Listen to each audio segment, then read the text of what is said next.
Halo semuanya, kali ini kami akan membahas tentang infeksi jamur dan parasit. Berikut nama anggota kelompok. 1. Dewi Trimurni. 2. Siti Ningsi Cibro. 3. Andini Putri. 4. Ilsa Olivia. 5. Josi Saragi.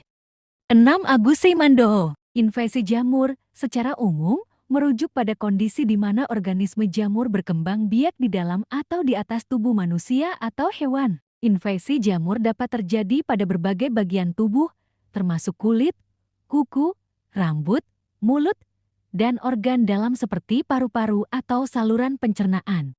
Pada manusia, infeksi jamur sering disebabkan oleh jenis-jenis jamur tertentu seperti Candida, Trichocephton, atau Microsporum. Infeksi jamur pada kulit dapat mengakibatkan berbagai gejala termasuk ruam merah, gatal, bersisik, atau terkelupas, tergantung pada jenis jamur dan lokasi infeksi. Infeksi jamur disebabkan oleh organisme mikroskopis yang disebut jamur. Beberapa jenis jamur yang umum menyebabkan infeksi pada manusia adalah Candida, Aspergillus, dan Dermatophyt. Penyebab infeksi jamur bisa bermacam-macam tergantung pada jenisnya. Pertama, jamur Candida biasanya hidup di tubuh manusia, terutama di mulut, usus, dan kulit. Namun, ketika kondisi imun tubuh melemah atau terjadi perubahan lingkungan tertentu, Candida dapat berkembang biak secara berlebihan dan menyebabkan infeksi seperti sariawan mulut, infeksi vagina keputihan, atau infeksi pada lipatan kulit. Kedua, jamur Aspergillus biasanya ditemukan di lingkungan seperti tanah, tumbuhan, dan debu. Infeksi jamur Aspergillus terutama terjadi pada orang dengan sistem kekebalan tubuh yang lemah atau pada mereka yang memiliki kondisi paru-paru yang sudah ada sebelumnya, seperti asma atau fibrosis kistik. Infeksi ini dapat menyebabkan aspergillosis yang dapat mempengaruhi paru-paru, sinus, atau organ dalam lainnya. Ketiga, Dermatophyt merupakan jenis jamur yang menyebabkan infeksi pada kulit, rambut, atau kuku. Infeksi yang disebabkan oleh dermatofit disebut infeksi jamur dermatofitik atau tinea. Contohnya adalah Tinea pedis kaki atlet, Tinea cruris jack itch, atau Tinea corporis pano. Faktor risiko yang meningkatkan kemungkinan seseorang terkena infeksi jamur meliputi kekebalan tubuh yang lemah, penggunaan antibiotik yang berlebihan, diabetes, atau kondisi kulit tertentu. Mencegah infeksi jamur dapat dilakukan dengan menjaga kebersihan pribadi, menjaga keseimbangan flora mikroba normal di tubuh, serta menghindari lingkungan yang lembab dan berdebu. Infeksi parasit adalah kondisi di mana organisme parasit menginfeksi tubuh manusia atau hewan dan berkembang biak di dalamnya. Parasit adalah organisme yang hidup di atau pada organisme lainnya yang disebut inang dan mendapatkan nutrisi dari inang tersebut. Infeksi parasit dapat terjadi pada berbagai bagian tubuh, termasuk saluran pencernaan, kulit, darah, dan organ dalam. Parasit dapat berupa protozoa, cacing, atau serangga. Contoh infeksi parasit yang umum pada manusia termasuk infeksi cacing usus, malaria, amebiasis, giardiasis, dan tungiasis. Gejala infeksi parasit dapat bervariasi tergantung pada jenis parasit dan lokasi infeksi. Namun gejala umumnya meliputi diare, mual, muntah, penurunan berat badan, gatal-gatal, dan kelelahan. Infeksi parasit disebabkan oleh organisme mikroskopis atau hewan kecil yang hidup di dalam atau di atas tubuh manusia atau hewan lainnya. Beberapa penyebab infeksi parasit meliputi: pertama, protozoa. Protozoa adalah organisme eukariotik yang sering menyebabkan infeksi parasit pada manusia. Contohnya termasuk Plasmodium yang menyebabkan malaria, Entamoeba histolytica yang menyebabkan amebiasis, dan Giardia lamblia yang menyebabkan giardiasis. Kedua, cacing. Cacing parasit seperti cacing usus misalnya, cacing pita, cacing gelang, atau cacing tambang dapat menginfeksi saluran pencernaan manusia melalui konsumsi makanan atau air yang terkontaminasi oleh telur cacing. Ketiga, helminths. Helminths adalah cacing parasit yang dapat menginfeksi manusia. Mereka termasuk cacing gelang, cacing tambang, cacing pita, dan cacing tambang. Keempat, arthropoda. Beberapa infeksi parasit disebabkan oleh serangga atau arthropoda, seperti kutu, tungau, atau nyamuk. Contohnya termasuk penyakit yang ditularkan oleh nyamuk seperti malaria, demam kuning, atau demam dengue. Kelima, kontak langsung.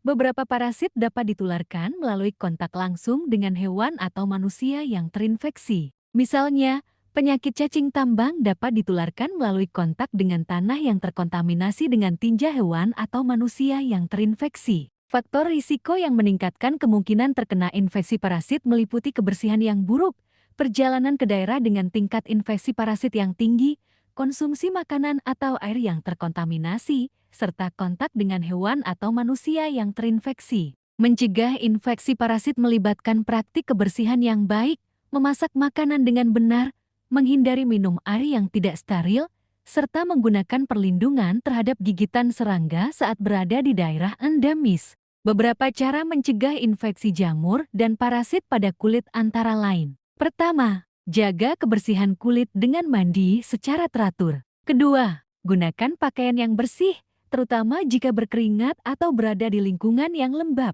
Ketiga, hindari berbagi barang pribadi seperti handuk, gunting kuku, atau alat cukur. Keempat, gunakan alas kaki di tempat umum, terutama di area basah seperti kolam renang atau gym. Kelima, jaga kebersihan kuku dengan memotongnya pendek dan menjaga kebersihan area sekitarnya. Keenam, hindari kontak langsung dengan orang yang memiliki infeksi kulit. Ketujuh, gunakan produk anti jamur atau anti parasit jika berada di lingkungan yang berpotensi terkontaminasi. Kedelapan, jika memiliki hewan peliharaan, pastikan mereka sehat dan bebas dari parasit dengan rutin memeriksakan mereka ke dokter hewan. Penting untuk berkonsultasi dengan dokter sebelum mengobati infeksi jamur dan parasit pada kulit, karena pengobatan yang tepat akan tergantung pada jenis infeksinya. Namun, beberapa cara umum untuk mengobati infeksi jamur dan parasit pada kulit meliputi. Pertama, penggunaan anti jamur topikal, seperti krim atau salep yang mengandung clotrimazole, miconazole, atau terbinafin. Kedua, obat anti jamur oral, biasanya diresepkan untuk infeksi yang lebih serius atau menyebar luas. Ketiga, obat anti parasit topikal atau oral, tergantung pada jenis parasit yang menyebabkan infeksi. Keempat, penggunaan sampo anti jamur untuk mengobati infeksi jamur pada kulit kepala atau kulit rambut. Kelima, terapi laser atau pengobatan lain yang direkomendasikan oleh dokter, terutama untuk infeksi yang sulit diobati. Penting untuk mengikuti instruksi dokter dengan cermat dan menyelesaikan seluruh kursus pengobatan, bahkan jika gejalanya sudah membaik, untuk mencegah kambuhnya infeksi. Beberapa faktor risiko yang dapat meningkatkan kemungkinan seseorang terkena infeksi jamur dan parasit meliputi. Pertama, kondisi imunodefisiensi. Seseorang dengan sistem kekebalan tubuh yang lemah, seperti penderita HIV atau AIDS, atau mereka yang menjalani terapi imunosupresan, memiliki risiko lebih tinggi terkena infeksi jamur dan parasit. Kedua, penggunaan antibiotik. Penggunaan antibiotik yang berlebihan dapat mengganggu keseimbangan flora mikroba normal di tubuh, meningkatkan risiko infeksi jamur, terutama infeksi jamur seperti Candida. Ketiga, diabetes. Penderita diabetes memiliki risiko lebih tinggi terkena infeksi jamur, terutama infeksi jamur pada kulit atau di area yang lembab seperti lipatan kulit. Keempat, kehamilan. Wanita hamil memiliki risiko lebih tinggi terkena infeksi jamur vagina, terutama infeksi jamur yang disebabkan oleh Candida. Kelima, kondisi kulit. Luka terbuka, luka bakar, atau kondisi kulit tertentu seperti dermatitis dapat meningkatkan risiko infeksi jamur atau parasit pada kulit. Keenam, kondisi lingkungan. Lingkungan yang lembab atau berdebu, seperti ruang yang tidak ventilasi dengan baik, dapat menjadi tempat berkembang biak bagi jamur dan parasit. Ketujuh, perjalanan ke daerah endemis. Bepergian ke daerah dengan tingkat infeksi jamur atau parasit yang tinggi, terutama daerah tropis atau subtropis, dapat meningkatkan risiko terkena infeksi tersebut. Kedelapan, kontak dengan hewan. Kontak dengan hewan yang terinfeksi parasit atau lingkungan yang terkontaminasi parasit dapat meningkatkan risiko terkena infeksi parasit. Kesembilan, penggunaan air atau makanan yang tidak aman. Mengonsumsi air atau makanan yang terkontaminasi parasit dapat menyebabkan infeksi parasit seperti cacing usus. Kesepuluh, kondisi hidup yang buruk. Kondisi hidup yang buruk, seperti sanitasi yang buruk atau kebersihan pribadi yang kurang, dapat meningkatkan risiko terkena infeksi jamur dan parasit.